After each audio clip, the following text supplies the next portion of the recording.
Al-mashu 'alal khuffain, mengusap kedua khuf, kedua sepatu. Wa yajuzu mashu syai'in min zahiri a'lal khuffi badalan min ghaslir rijlain, dan boleh mengusap sebagian dari bagian luar yang paling atas daripada sepatu sebagai pengganti membasuh kedua kaki. Lil muqimi yawman wa lailatan, untuk orang yang mukim itu satu hari dan satu malam, sehari semalam. Mukim di sini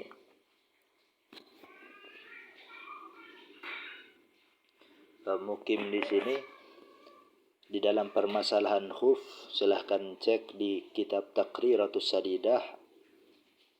Mukim di sini adalah orang yang tidak bepergian keluar kota. Kalau zaman dulu itu keluar benteng, keluar tembok bentengnya. Kalau dia berniat melakukan perjalanan keluar sampai batas keluar benteng, nah itu sudah disebut musafir dalam permasalahan ini. Tapi kalau qasar harus sampai batas 2 marhalah.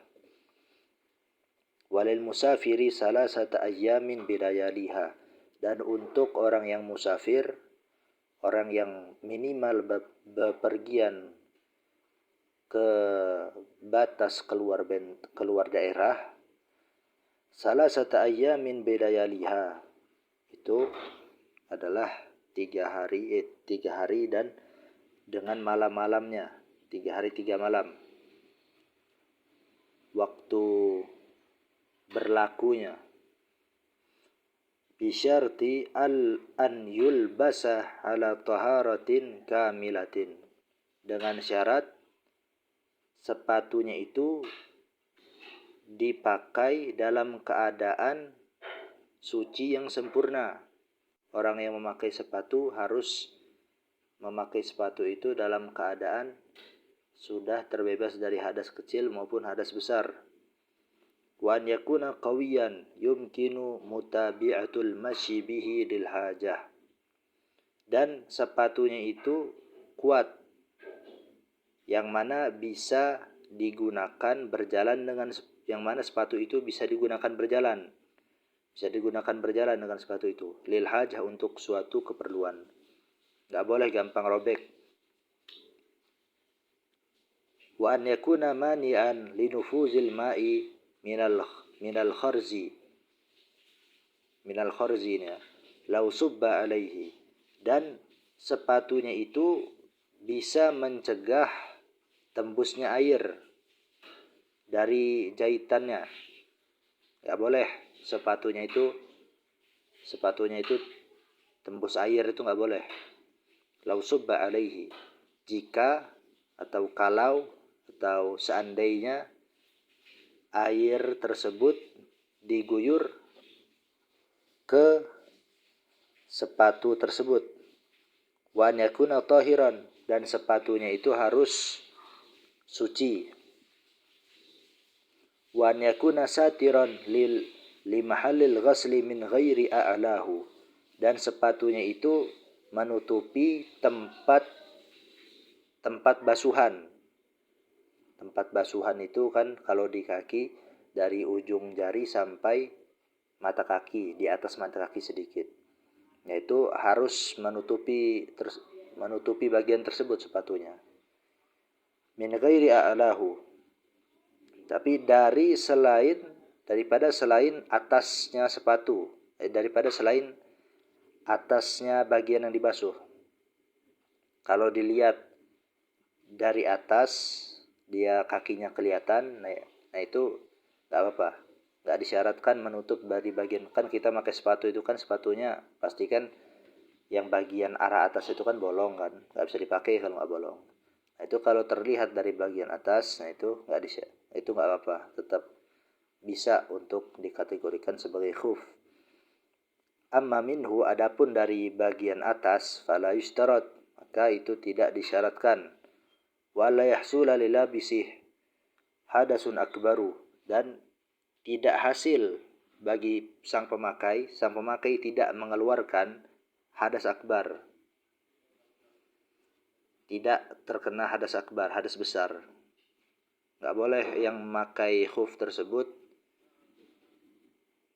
terkena hadas besar. Kalau kena hadas besar, nanti bagi yang mukim dia walaupun nggak nyampe sehari semalam, nanti masa berlakunya udah habis duluan. Bagi yang musafir walaupun nggak 3 hari 3 malam, nanti waktu berlakunya sudah habis duluan nanti. Wa alla yazhara syai'un min mahallil fardi, dan tidak tampak sedikit pun daripada bagian yang fardu. Nggak boleh bagian fardu dalam konteks ini kan kaki, dari ujung jari sampai atas mata kaki sedikit. Nah, itu nggak boleh tampak bolong, nggak boleh. Kecuali tadi itu yang bagian atas. Yang kalau dilihat dari atas tampak, nah itu nggak disyaratkan kan. Wala tanhalal urah wa illam yazhar syai'un min mahallil fardi. Dan ikatannya itu nggak terlepas walaupun tidak tampak sedikit pun daripada tempat yang fardu. Walaupun ikatannya lepas kan, tapi bagian yang fardu tersebut kakinya itu dari bagian ujung jari kaki sampai mata kaki, bagian sedikit atas mata kaki itu walaupun dia nggak kelihatan, tapi kalau ikatan yang terlepas, nah itu bisa menghabiskan masa berlakunya walaupun masa berlakunya belum terpakai semua. Wabtida'ul muddati min nihayatil hadas ba'da lubsi mutlaqan inda bani hajarin. Wa qala ramli min awalil hadas alladhi min sya'nihi an yaqa'a bil ikhtiyar kanawmi wa lamsi, wa min akhiril hadas alladhi min sya'nihi an yaqa'a bi ghairil ikhtiyar kal baul. Dan wabtida'ul muddah min nihayatil hadas, dan bermulanya masa berlakunya itu dari akhir hadas. Akhir hadas tuh begini. Kan katanya sebelum pakai disyaratkan orang yang pakai khuf tersebut kalau dia pengen wudu dengan hanya mengusap sepatunya sebagai pengganti membasuh kaki, kan dia disyaratkan harus memakai sepatu tersebut dalam keadaan sudah wudu dan sudah mandi wajib, terbebas dari hadas besar maupun hadas kecil, ya kan? Nah,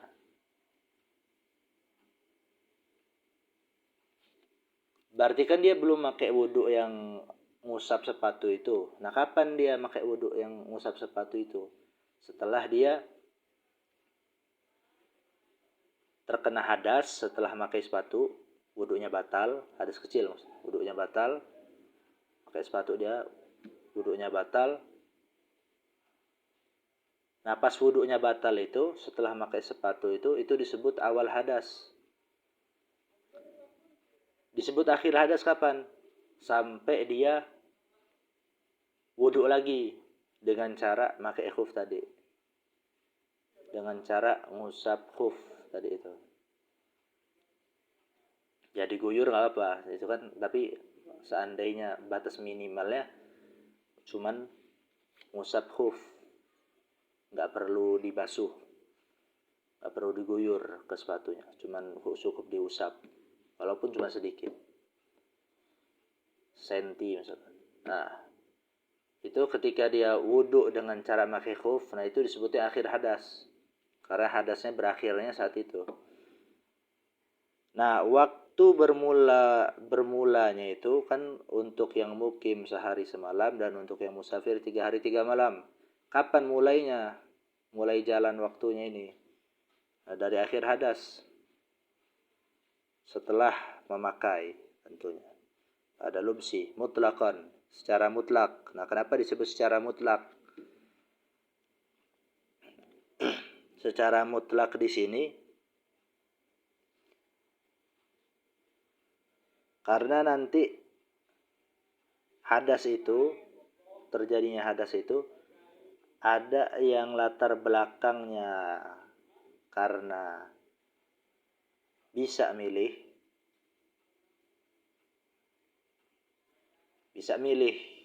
bisa menghindar saat dia terkena hadas itu karena pilihan. Dan ada kalanya juga hadas tersebut terjadinya itu mau nggak mau ya harus kena hadas. Atau susah untuk menghindari dari hadas tersebut. Nah, ini mutlakon kata Imam Ibn Hajar. Mutlak maupun hadasnya yang kategorinya ikhtiar, yang kategorinya pilihan bisa dihindari maupun bighairil ikhtiar. Tidak ada pilihan, tanpa pilihan. Nah, disebut secara mutlak. Ini kalau mau enak pendapat Imam Romli didahulukan, baru pendapat Imam Ibn Hajar. Wa qala Romli min awalil hadas alladhi min sya'ni an yaqa'a bil ikhtiyar. Dan berkata Imam Romli, mulai waktunya itu, masanya itu dari awal hadas. Berarti setelah dia pakai sepatu kena hadas, itu awal hadas. Allazi min sya'ni an yaqa'a bil ikhtiyar, yang mana notabene latar belakang hadasnya tersebut terjadi dengan ikhtiar, dengan pilihan. Sang pengarang kitab mencontohkan yang pilihan itu kanaumi walamsi, seperti tidur dan menyentuh yang bukan muhrim. Wa min akhiril hadas allazi min sya'ni an yaqa'a bi ghairil ikhtiyar kal baul. Dan dari akhir hadas, mulai waktunya itu, yang mana notabene hadasnya itu, latar belakang hadasnya itu an yaqa'a bi ghairil ikhtiyar kal baul, yang terjadi tanpa adanya pilihan, nggak mau harus hadas. Pengarang kitab menyontohin kalbaul seperti kencing. Asadis at-tartib. Rukun wudu yang keenam adalah tertib. At-tartibu wad'u kulli syai'in fi martabatih. Tertib itu adalah meletakkan segala sesuatu di urutannya. Wal ma'na anna sadisa min furudil wudu' at-tartib. Dan maknanya daripada kalimat as-sadis at-tartib, maknanya adalah anna sadisa min furudil wudu' at-tartib. Sungguhnya yang keenam daripada fardu-fardunya wudu adalah tertib. Bi an yuqaddiman niyata muqarinatan li ghasli awwali juz'in minal wajhi, summa yaghsilal yadaini, summa yamsahar ra'sa, summa yaghsilal rijlain. Dengan cara orang tersebut mendahulukan niat, yang mana niat tersebut berbarengan dengan membasuh awal bagian daripada wajah, kemudian dia membasuh kedua tangan, kemudian dia mengusap kepala, kemudian dia membasuh kedua kaki. Falau khalafa hadzal tartib lam yasiha wudu'uhu. Maka kalau dia bertentangan dengan urutan ini, lam yasiha wudu'uhu, maka tidak sah wudu'nya. Walau ghatasa fi ma'in walau qalilan nawiyan sahha wudu'uh, wa illam yamkus zamanan yas'u at-tartib al-haqiqiyya iktifa'an bit-taqdiri. Walau ghatasa fi ma'in walau qalilan, dan kalau orang tersebut menyelam di air walaupun airnya sedikit, nawiyan sahha wudu'uh, secara sembari orang tersebut berniat wudu, maka sah wudunya. Wa illam yamkus zamanan yas'u tartib al-haqiqiyah, walaupun orang tersebut tidak berdiam di dalam air dalam waktu yang mana waktu tersebut cukup untuk tertib yang sebenarnya. Kan tertib yang sebenarnya tadi itu disebutin di atas. Bi an yuqaddima niyata muqarinatan li ghusli sampai akhir itu kan. Dia wudu dengan mendahulukan niat yang berbarengan dengan membasuh awal bagian daripada wajah, kemudian dia membasuh tangan dan mengusap kepala, kemudian basuh kaki. Itu tertib hakiki, tertib yang sebenarnya. Misalkan kita patok ini tertib hakiki, tertib yang sebenarnya ini kalau dikerjakan 10 detik misalkan. Nah, dia orang yang wudhu dengan cara nyelam di air, walaupun airnya itu sedikit itu kurang dari 2 kullah. Walaupun air itu sedikit dan dia nyelamnya itu nggak nyampe 10 detik, nah itu tetap sah wudhunya. Kenapa? Iktifaan bitakdiri, karena cukup dengan tertib anggapan. Tertib anggapan itu apa? Tertib anggapan itu suatu perkara ini kalau dilihat sama kita bukan tertib, nggak tertib. Tetapi ulama fikih menganggap itu sebagai hal yang tertib. Wasakatal muallif wa an sunanil wudu'i wa makruhatih, dan muallif diam, yaitu tidak membahas tentang sunnah-sunnahnya wudu dan makruh-makruhnya wudu.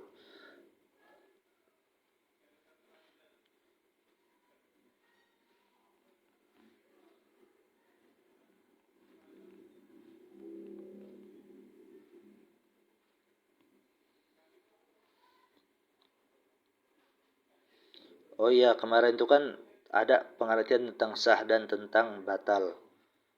Kan sahih wa huwa fil ibadat, sah, dan sah itu di dalam masalah ibadah. Mau keakafian fi sukutil qada adalah apa tadi? Adalah sesuatu yang cukup menggugurkan qada. Wa fi uqudil muamalat ma sabata ala maujibi syar'i, dan pada akad-akad muamalah seperti nikah, jual beli dan sebagainya adalah sesuatu yang tetap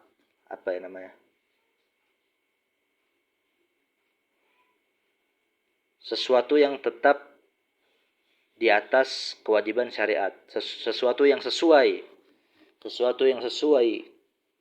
kewajiban syariat.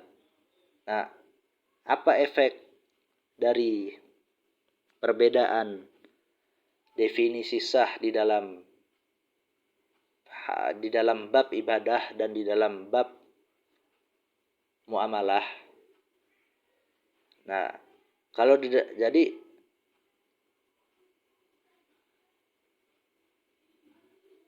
nanti di dalam akad muamalah nggak ada namanya istilah qada, nanti disebut nikahnya sah dan disebut nikahnya tidak sah. Itu artinya kalau disebut nikahnya sah, ya nikahnya sesuai syariat.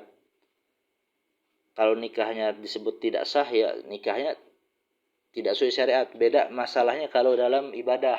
Sholat tidak sah, ya memang dia tidak sesuai syariat tentunya.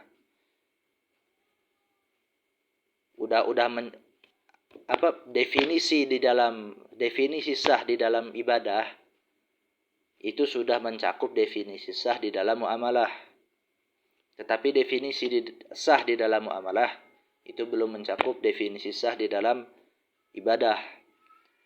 Nah, ketika kita ngomong sholat orang ini nggak sah, berarti itu maksudnya itu ya sholat orang ini tidak sesuai syariat dan orang ini diwajibkan qada, begitu. Begitu juga dalam masalah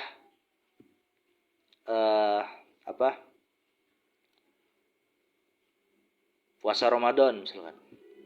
Dikatakan orang ini puasa Ramadannya tidak sah, artinya orang ini tidak sesuai syariat dan juga diwajibkan untuk qada, bayar hutang. Itu juga di zakat, gitu juga nanti di haji.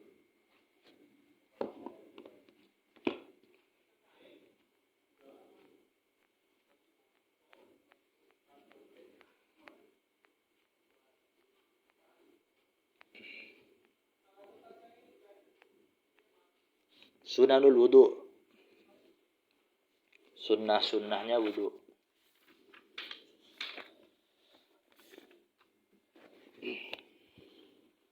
Amma sunanuhu, adapun sunnah-sunnahnya wudu,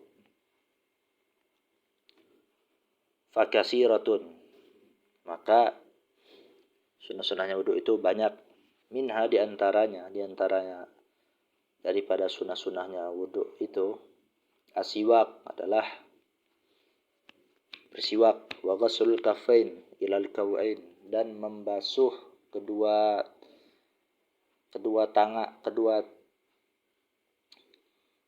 tangan sampai ke pergelangan tangan.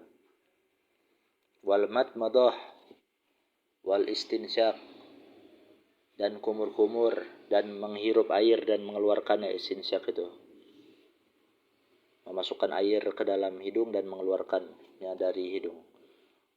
Wal jam'u bainahuma,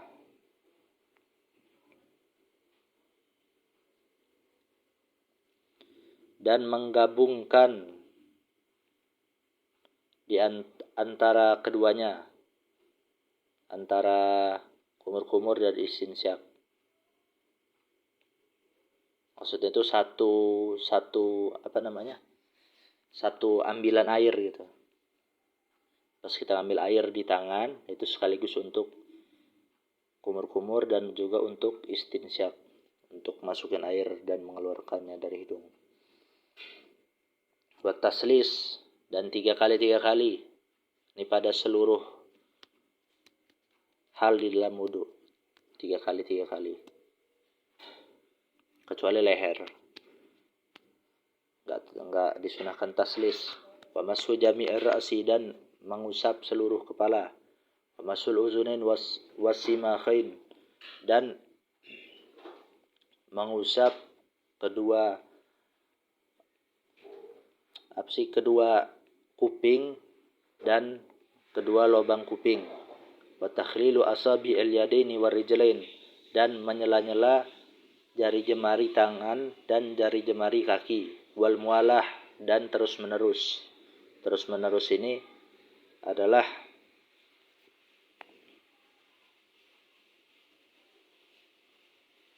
dia setelah membasuh muka misalkan. Nah, dia membasuh tangan itu sebelum muka ini kering. Ntar ada penjelasannya. Dan begitu juga. Dia mengusap kepala sebelum yang di bagian tangan ini kering, basuhan bagian tangan kering. Lalu wattayamun, dan mendahulukan yang kanan. Kecuali muka nanti. Wa italatul ghurrah, dan memanjangi ghurrah. Ghurrah itu melebihi wudu, melebihi basuhan wudu, tapi khusus di muka itu disebutnya ghurrah. Kalau selain muka tersebutnya tahjil. Wa tahjil bukan disebutnya. Wa tahjil. Wa tahjil ini aslinya wa italatut tahjil aslinya. Tapi gara-gara dalam pembahasan ilmu nahwu kan ada namanya atof kan. Jadi karena atof makanya enggak disebut lagi kata-kata italatunya. Wa tahjil, dan tahjil aslinya wa italatu tahjil, dan memanjangi tahjil. Tahjil itu melebihi wudu pada bagian yang selain muka, tangan, kaki, itu tahjil. Wa tarkul isti'anah, dan tidak meminta pertolongan. Alisianah nanti ada pembahasannya lagi ntar di bab khusus nanti. Ntar ada isti'anah yang malah bukan disunnahkan untuk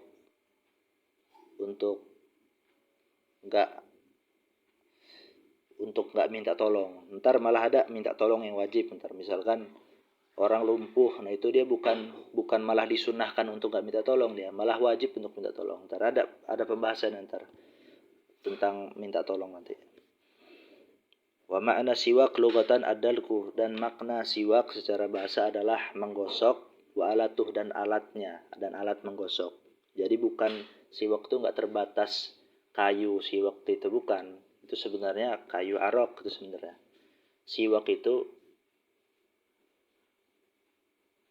alat menggosok dan alatnya. Jadi apapun sesuatu yang bisa dipakai untuk menggosok, nah itu sikat gigi dan semacamnya, kertas segala macam. Nah itu dapat pahala siwak, tapi nanti siwak itu ntar ada dalam mazhab Syafi'i itu ada tingkatannya. Ntar kalau yang kayu arok ini lebih besar pahalanya, ada 6 kalau nggak salah itu. Wa syar'an secara syariat siwak itu adalah dalkul asnan wa ma hawalaiha binahwi udin khasnin.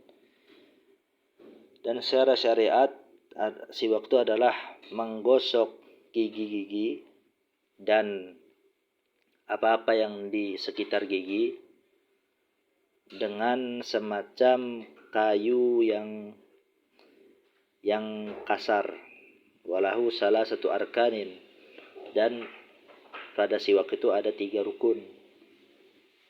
Mustakun, wahwa syakhsu, ada namanya mustak. Mustak itu yang disiwaki, yaitu orang, adalah orangnya. Wa mustakun bih adalah yang disiwaki dengannya. Apa itu? Wahwal alah, itu adalah alat. Wa mustakun fihi, dan yang disiwaki di dalamnya. Apa itu? Wahwal famu, adalah, dan dia adalah mulut. Wal ku'ani tasniyatu ku'in, dan kata ku'an, 2 pergelangan tangan, adalah bentuk tasniyah. Tasniyah itu yang memiliki arti 2, adalah bentuk tasniyah daripada kata ku'in. Mufradnya ku', tasniyahnya ku'ani. Wahwal azmul ladzi yali ibhamal yadi, dan ku' itu adalah tulang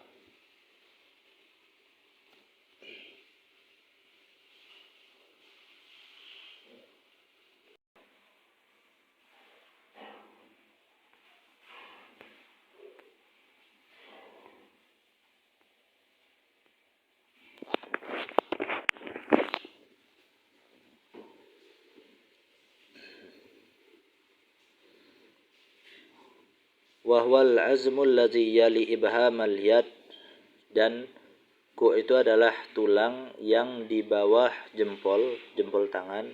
Amal ladzi yali khinsaraha fa yusamma kursuan, adapun yang di bawah kelingkingnya tangan maka itu dinamakan kursu. Wa yusamma ladzi bainahuma rusghan, dan dinamakan, dan yang di antara keduanya, di antara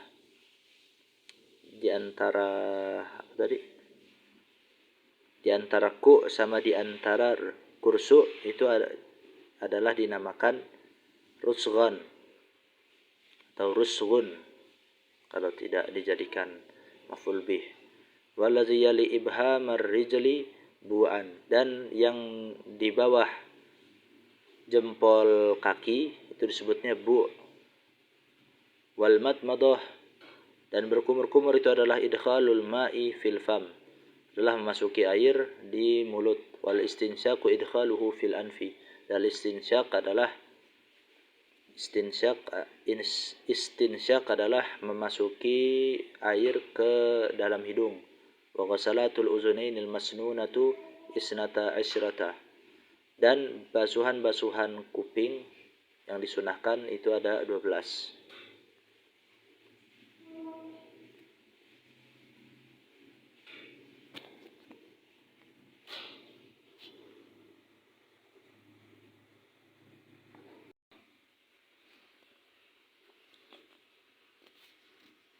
salasun ma'ar ra'si, 3 yang berbarengan sama kepala,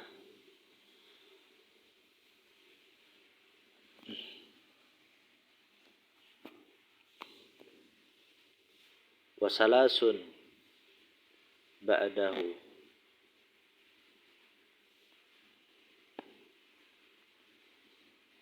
wasalasun ba'dahu istizharan. Oh, ini kalau di cetakan yang lain wasalasun ba'dahu istiqlalan. 3 setelahnya, setelah yang bersamaan dengan kepala, kan usap kepala tuh. Itu sekaligus ada yang dikenain ke kuping juga. Nah, setelah itu 3 juga. Tadi 3, nah ini 3 juga. Istiqlalan. Istiqlal itu secara tadi. Nah, dia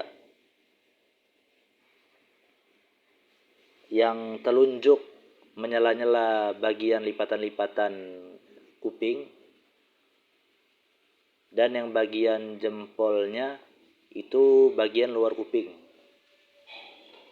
Itu sebut istiqlal. Nah, ini baru disebutnya wasalasun ba'dahu istizharon. Dan 3 setelahnya, setelah istiqlal tadi, yang secara istizharon. Istizharon itu bibatinil kaf bima injadidin aidan, dengan bagian dalam telapak tangan dengan air yang baru juga. Dengan bagian telapak tangan kalau yang istizharon. Telapak tangan dilebarin, habis itu diusapkan ke telinga. 3 kali, 1, 2, 3. Susah kalau nggak dicontohkan istiqlal sama istizhar. Wasimakhani, dan kata simakhon, wasimakhon, dan kata-kata simakhon adalah kharqal uzunain, adalah 2 lubang hidung, 2 lubang 2 hidung, 2 lubang telinga, 2 lubang 2 telinga. Wal mualatu an yaghsilal udwa allazi asani qabla jafafil awal ma'tidalil hawa wal mizaj wal zaman.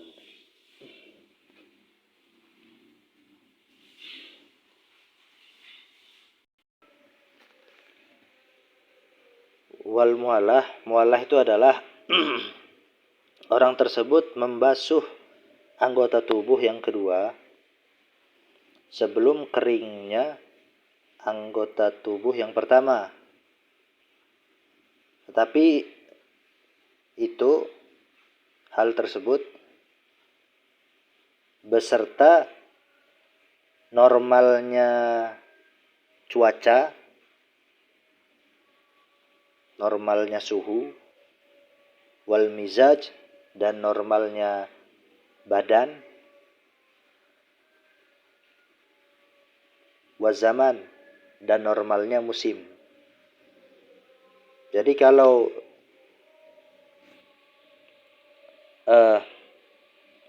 misalkan dia membasuh muka, nah dia membasuh tangan kan. Nah, dia membasuh tangan sebelum muka itu kering. Tetapi kalau misalkan gara-gara cepat kering gara-gara musimnya sangat panas, ataupun memang badannya itu nggak seperti manusia biasanya, badannya itu memang kering gitu.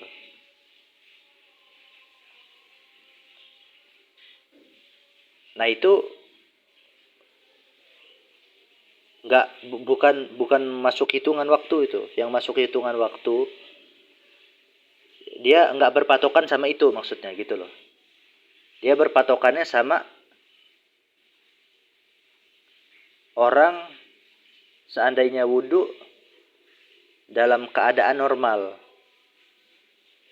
Orang yang cuacanya normal, lalu badannya normal, nah dia berpatokannya sama itu.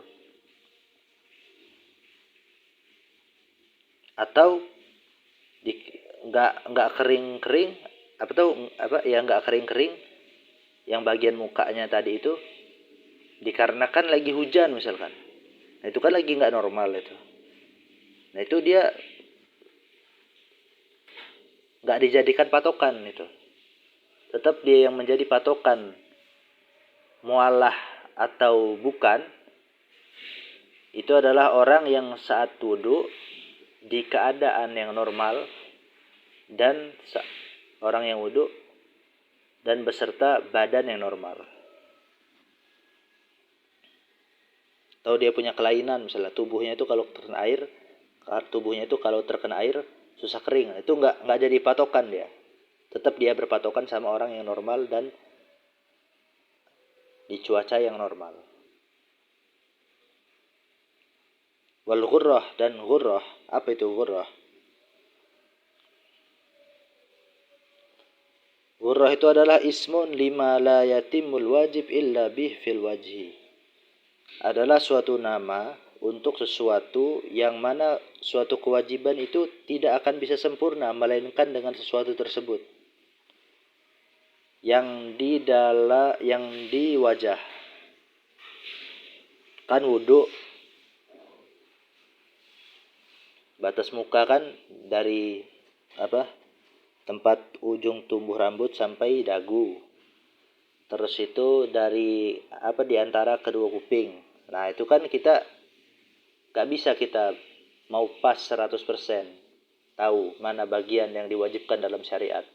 Kecuali muka kita ini ada garis, seluruh muka manusia ini ada garis. Nah, itu bisa kita tahu secara pas mana yang diwajibkan dengan syariat, yang diwajibkan oleh syariat.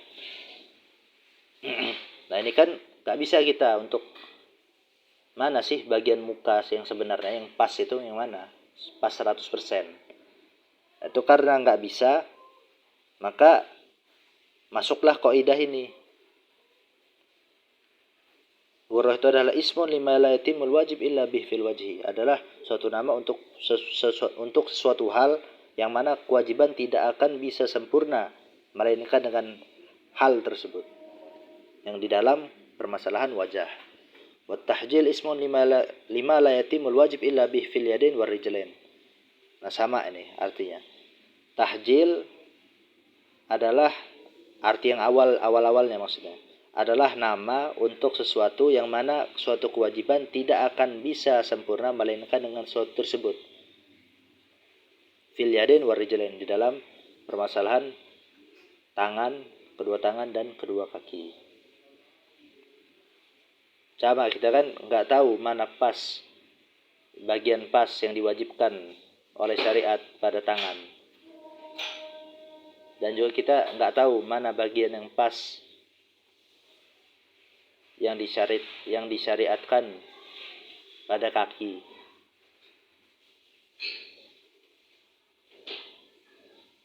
Terutama tangan yang susah untuk pas itu bagian siku. Kecuali siku kita ada garisnya.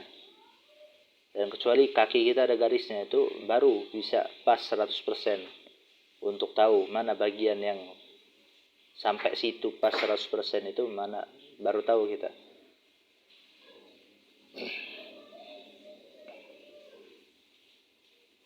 Makanya disebutnya itu adalah la yatimul wajib illa bih.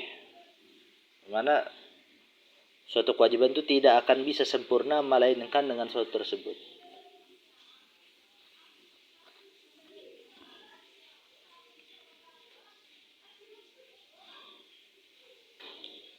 Makruhatul wudu.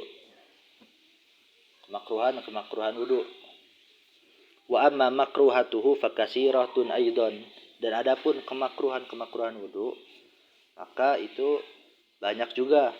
Minha, di antara kemakruhan wudu, tarkul matmadah, meninggalkan berkumur-kumur, wal istinsyak, dan meninggalkan istinsyak. Enggak kumur-kumur, terus itu enggak istinsyak, itu makruh. Istinsyak itu tadi itu kan disebutin memasukkan air dalam hidung dan mengeluarkannya.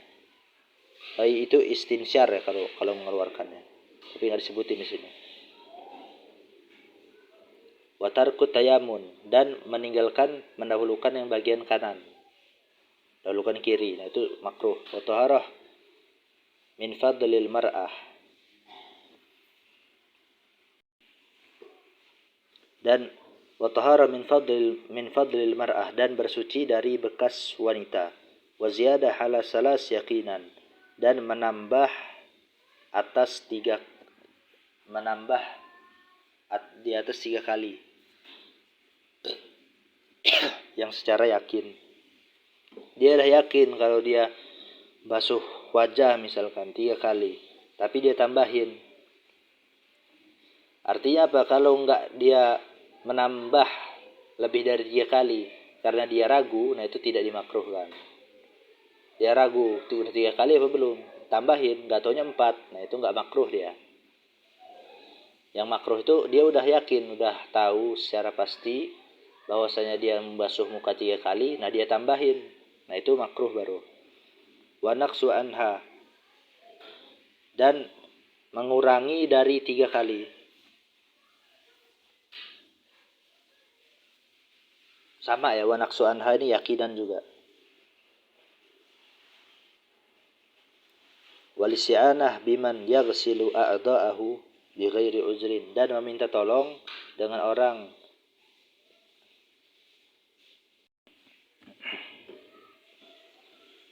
wal isti'anah biman yaghsilu a'dha'ahu bighairi uzrin, dan meminta tolong dengan orang yang orang tersebut akan membasuhkan anggota tubuhnya tanpa uzur, minta tolong. Ntar ada pembahasan lebih lanjut tentang minta tolong ini, isti'anah, di akhir-akhir bab.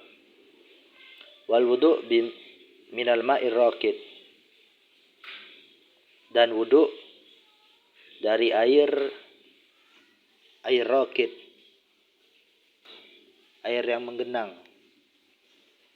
Batasan menggenang disebut raqid atau tidak itu ada batasannya. Seandainya orang itu menggerakkan air,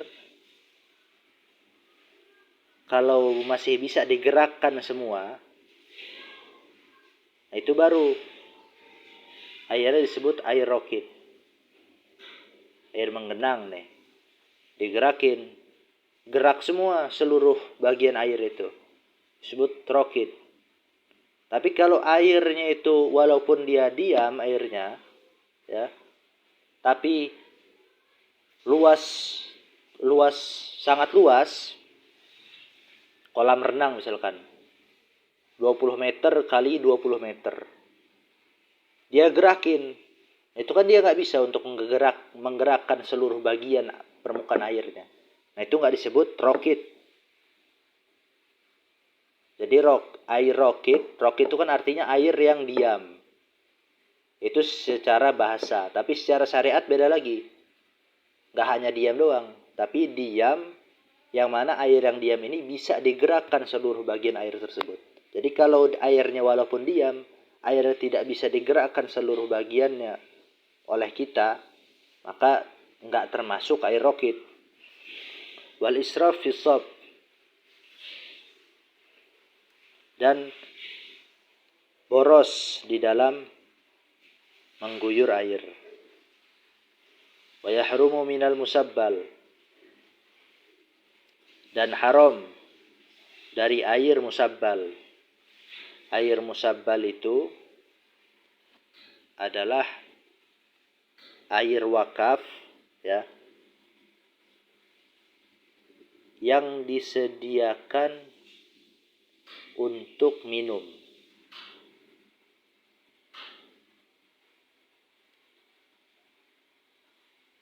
Itu disebut air musabbal. Tetapi kalau air musabbal orang wakaf hanya untuk minum, saya mewakafkan air ini untuk minum. Nah dia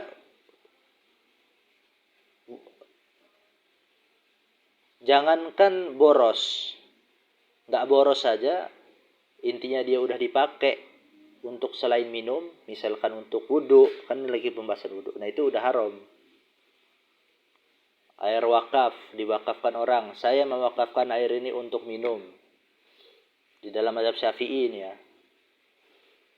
Nah, dipakai sama dia untuk cuci tangan. Nah, bisa jadi haram ya dalam mazhab Syafi'i. Wa mulkil ghair allazi la yazunnu ridahu. Dan haram juga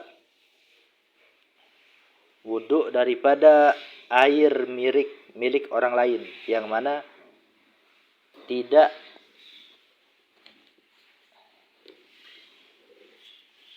dizonkan keridoan orang tersebut. Zon itu jadi kan ada waham itu tingkat keyakinan 25%. Di bawah 50%. Ada syak itu ragu 50% dia.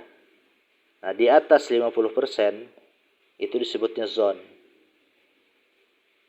Keyakinannya. Kalau 100% itu disebutnya yakin. Jadi antara 100 sampai 50, yaitu 5 di atas 50 tapi kurang dari 100, itu disebutnya zon. Nah, kalau tidak dizonkan, yang mana tidak bisa dizonkan keridoan orang lain tersebut, itu bisa haram. Tapi kalau misalkan kita memakai air yang dimiliki orang yang bisa kita zonkan orang ini, prasangka kuat kita orang ini bakal ridho kalau kita pakai air, nah itu nggak haram.